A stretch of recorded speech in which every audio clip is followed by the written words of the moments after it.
Allez, tout de suite, c'est l'invité de la rédaction et Jérôme Miguerou nous a rejoint sur le plateau pour parler du printemps du livre et des arts qui débute jeudi et qui aura lieu jusqu'à dimanche au Palais des institutions italiennes à Tanger, et pas seulement au Palais des institutions italiennes. Bonsoir, merci d'être avec nous. Merci.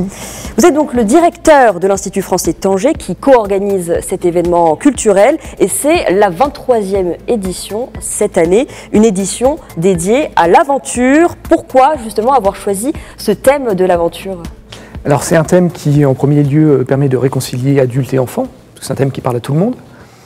Et surtout c'est un thème qui nous a paru essentiel parce que quand on parle de l'aventure, la fantasmagorie littéraire se met en route. On a tout de suite l'Odyssée, Jack London, Jules Verne en tête, les Mille et une nuits. Donc ça veut dire que c'est vraiment un thème qui suscite en termes artistiques et littéraires un attrait considérable.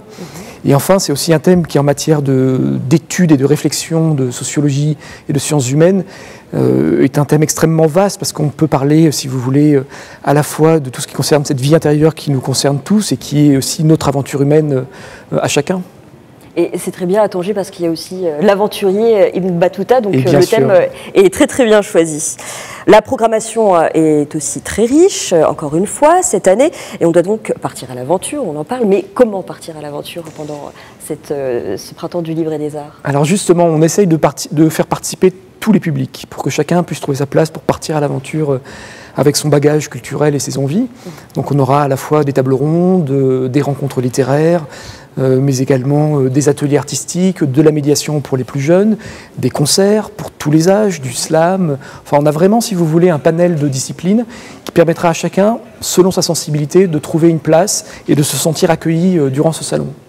Et justement, il y aura de la musique, parce que c'est le printemps du livre et des arts, et notamment ce concert exceptionnel, celui de l'Orchestre national de Barbès, vendredi soir. Tout à fait, vendredi soir à 21h30. Donc nous accueillons ce groupe détonnant qui est un mélange à la fois musical, puisqu'on est à la frontière du raï, du funk, de la musique gnawa également, mais c'est aussi un mélange des nationalités, un mélange des origines, avec des musiciens marocains, algériens, français. Donc c'est vraiment une ambiance extrêmement festive, un groupe qui est très très généreux et qui va vraiment, je pense, nous proposer une soirée enflammée. Et c'est pour tous les publics, les grands, les petits, enfin tout le monde est invité à participer à ce concert. Et ce sera au Palais des institutions italiennes? Tout à fait, au Palais Moulay Hafid à 21h30.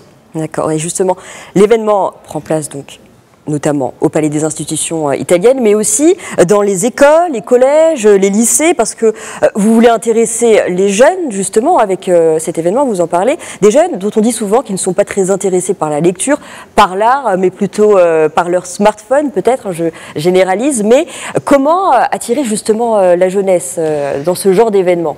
Alors en fait, on va au-devant de la jeunesse, c'est-à-dire qu'on se déplace, on va dans les collèges, dans les lycées, en partenariat avec l'Académie régionale de l'éducation et de la formation.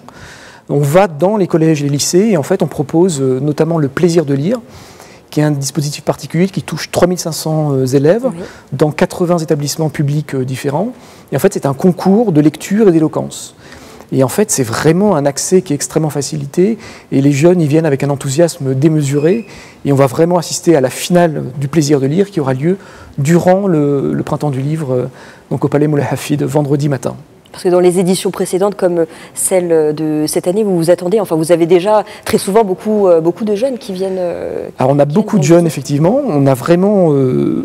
axer notre action sur la jeunesse.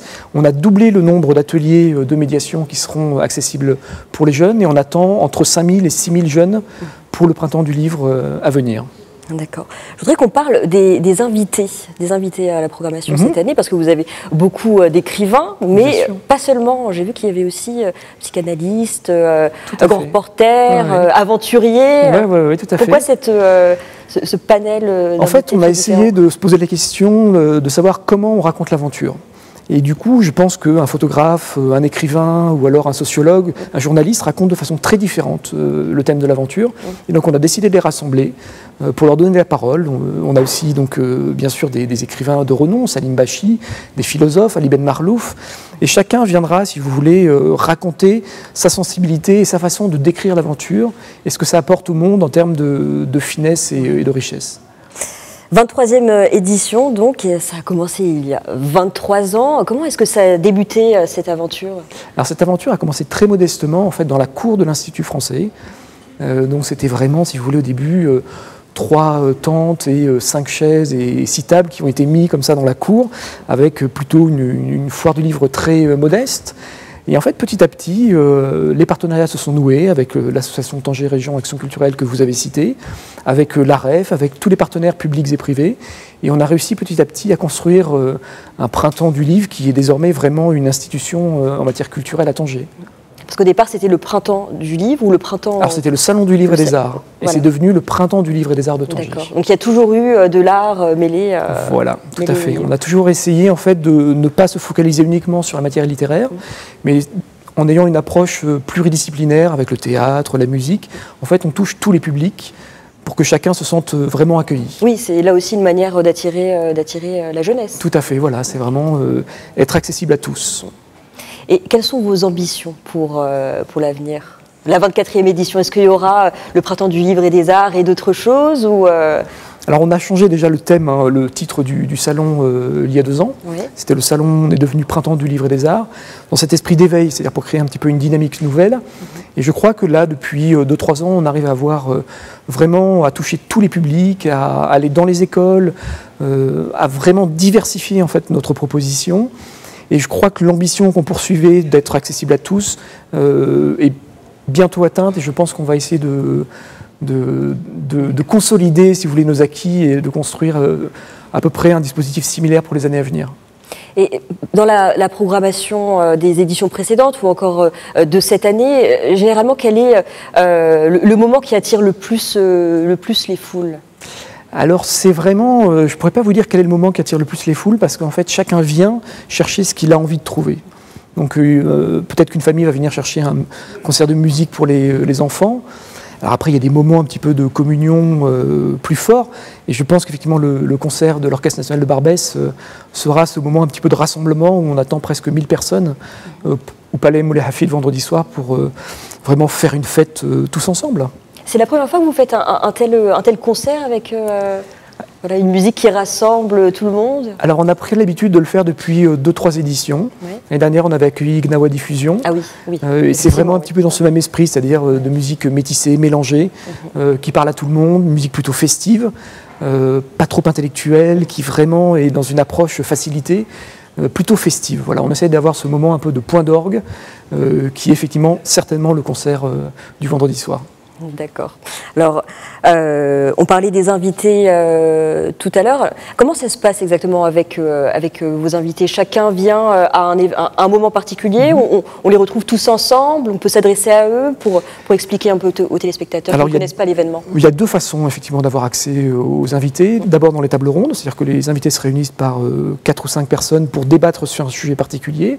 À l'issue de la table ronde, ils peuvent rencontrer les écrivains, les journalistes et les chercheurs. Et on a également des temps un petit peu plus privilégiés, je dirais plus confidentiels, plus intimes, lors de rencontres littéraires qui ont lieu dans le salon de lecture, où là par contre on est vraiment dans un moment peut-être d'introspection plus fort, plus fin, et plus en lien direct avec les invités du salon. Et on remarque justement cette connexion avec les personnes qui viennent pour rencontrer les écrivains ou autres? Ah oui, il y a vraiment des gens qui viennent, qui ont, si vous voulez, dans l'esprit de rencontrer tel écrivain, et ils n'en démordent pas, ils veulent absolument voir cet invité-là en particulier. Oui, parce que vous avez eu de grosses pointures. Bien sûr, oui, tout à fait. Et on essaye à chaque fois effectivement de renouveler chaque année. Et vraiment, il y a des passionnés du printemps du livre qui viennent chaque année et qui forment d'ailleurs le plus gros du contingent de nos participants. Oui. Est-ce que ça ne va pas bientôt devenir le printemps international du livre et des arts? Alors on a cette ambition-là, en tout cas, d'être international par les invités qu'on invite, hein, puisqu'ils viennent du Maroc, bien sûr, d'Algérie, de France, de Hollande, d'Allemagne. On a vraiment une pluralité de pays invités. Et c'est vrai que cette ambition internationaliste, elle est renforcée aussi par les propositions en langue arabe ou en darija, notamment pour les plus jeunes. Et pourquoi à Tanger? Je devine la raison, mais... Alors pourquoi Tanger? Parce que Tanger, si vous voulez, il y a une histoire particulière avec les littératures, avec les arts. C'est-à-dire qu'il y a une atmosphère qui est très singulière dans cette ville, qui fait qu'on crée facilement, qui fait qu'on rentre facilement en lien avec les arts, qu'on se découvre des aspirations, des ambitions artistiques. Oui. Et je crois qu'il y a quelque chose d'assez magique, en fait. Et nous, en fait, on tire profit de cette magie de la ville de Tanger. Oui. Et on essaie d'en faire profiter la plus grande partie. Merci beaucoup. Merci beaucoup, Jérôme Miguero, d'avoir été présent avec nous pour nous parler donc de ce merveilleux événement, le printemps du livre et des arts. Merci beaucoup.